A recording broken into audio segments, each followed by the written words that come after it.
name's Ryan. I'm 24 years old, and when I first started using drugs and alcohol, I was 13 years old. When I first started using drugs and alcohol, I was 13, and it was just more or less experimenting. I wasn't really, interested in it, but I wanted to try it out to see what it was like, more or less. So I was at a party on a lake, and I tried hard liquor, Captain Morgan's, for the first time, and I instantly fell in love. It made me feel more comfortable in my own skin. It made me feel more talkative. It made me feel more at one with myself, I would say. I also tried a little bit of weed that night, and that just kind of made me come out of my skin a little bit more, made me more sociable, I should say. I've always been a real shy person without drugs or alcohol, but when the drugs and alcohol entered my body and it took its effect on me, it made me feel as if I could expand more, and I could make more friends, and I could be the guy that people would look at and think, oh, he's cool.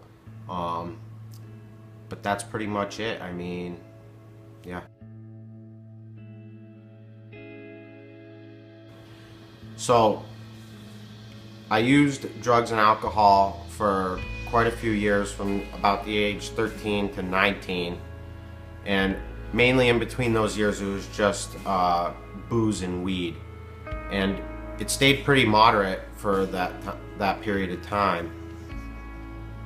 But from the age about 19 to 21, I began working out in the gym a lot, and I had hurt myself, and one of my buddies had given me a muscle relaxer, and I instantly fell in love. I mean, it was like I felt like Superman. I could be invincible, and I didn't have any worries at all in the world.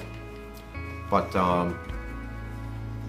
right from there, as soon as I experienced that one drug, combined with drinking, my addiction per se escalated very, very fast. It was within the period of about 2 months. I went from, the casual drinker to, wow, I need to find these muscle relaxers, these painkillers, and combine it with drinking, because I love the feeling that it gives to me. I still love the feeling it gets to me. I can remember it all the time. Sometimes I have dreams about it, and I wake up saying, oh my God, that felt so real. It's an amazing feeling, but it escalated so fast, so quickly, and so dangerously that it scares me. It scares me to this day. It drove me to my absolute worst in my life. It drove me to the deepest hole. I've never felt so lonely. I've never felt so depressed. I've never felt so empty as when, about a year after I tried that first drug, that first muscle relaxer, it became, a $200 a day habit, drinking bottles and bottles of whiskey, hard liquor, whatever I could get in me to make me take away that emptiness and depression that these drugs gave me. And it just blows my mind today of how fast this disease progresses.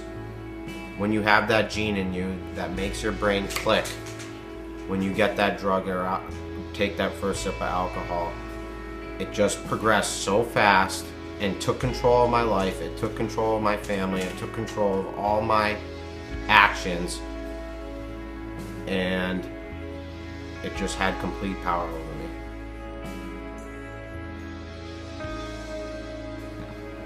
So some of the consequences I faced from using drugs and alcohol excessively were, I had a $200 a day drug habit. I mean, there was no way around it. There was nothing I could do to stop it, and it's the first thing I thought of when I would wake up, and it was the only thing I would think of until I fulfilled that habit.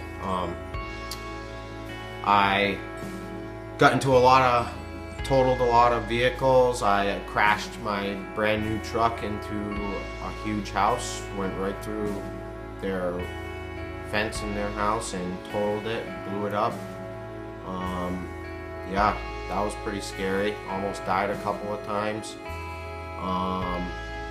I took away, one of the biggest things that I think, one of the biggest consequences that happened to me is I took away my family's peace of mind. Watching my family like slowly die with me, looking back now sober, was one of the hardest things I have ever had to actually witness. Lost some jobs. I was broke. I lost girlfriends. I haven't had anything terrible happen to me. I didn't kill anybody. I didn't go to jail. I was never arrested. God bless me, because I should have been many times. And that's just some of the consequences that happened to me.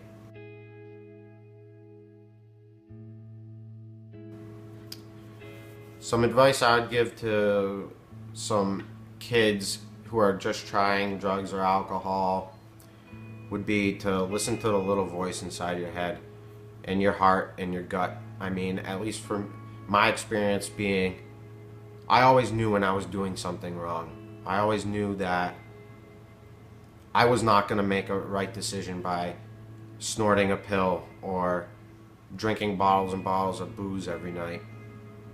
I just knew, I knew it. I knew it in my head, I knew it in my heart, and I knew it in my gut that I was making the wrong decision. But the compulsion was there to override that decision. Like, I needed to get high, I needed to get drunk.